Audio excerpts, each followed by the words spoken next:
அனைவருக்கும் வணக்கம். நான் உங்கள் ஜெயமேனுகோபால். வாழ்க்கையில ஒரு ஜாதகம் ஜெயிக்குமா, ஜெயிக்காதா அப்படின்னு பார்க்கறதுக்கு எத்தனையோ ரூல் இருக்கு.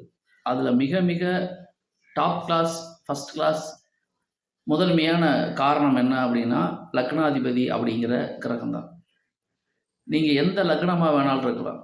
உங்க லக்னாதிபதி ஒரு காலும் பலம் இழந்து விடக்கூடாது. அப்படி பலம் இழந்தாருன்னா என்ன சார் அப்படின்னு கேட்டீங்கன்னா, லக்னாதிபதி நீசமா போறது, லக்னாதிபதி அஸ்தங்கமா போறது, லக்னாதிபதி திதிசூன்யத்தில் இருக்கிறது, லக்னாதிபதி பாதகத்தில் இருக்கிறது, லக்னாதிபதி 6, 8, 12 மறைகிறது, லக்னாதிபதி லக்ன சந்தி, ராசி சந்தி 0 டிகிரியில் இருக்கிறது, பாவ கிரகங்களோட சேர்ந்து இருக்கிறது. இந்த மாதிரி எந்த வகையிலாவது ஒரு கான்செப்டில் போச்சுன்னா அந்த லக்னாதிபதி பலம் குறைந்தவர் அப்படின்னு நம்ம எடுத்துக்கலாம்.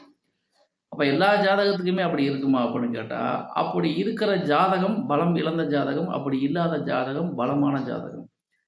லக்னாதிபதி பலமானா தான் ஒரு ஜாதகத்தில் எதையுமே செய்து முடிக்கக்கூடிய கட்ஸு ஜாதகருக்கு இருக்கும்.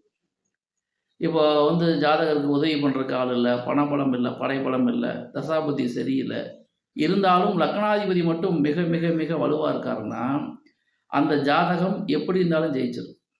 எந்த தடைகள் வந்தாலும் சரி, எத்தனை தடைகள் வந்தாலும் சரி, எல்லாத்தையும் ஓவர் கம் பண்ணி வெற்றி கொடி நாட்டக்கூடிய கெப்பாசிட்டி லக்னாதிபதி வலுவாக இருக்கக்கூடிய ஜாதகத்தில் கண்டிப்பாக இருக்குது. இதே ஒரு ஜாதகத்தில் அந்த லக்னாதிபதியை யோகியாக வந்திருப்பார், அது மிகச்சிறந்த அமைப்பு.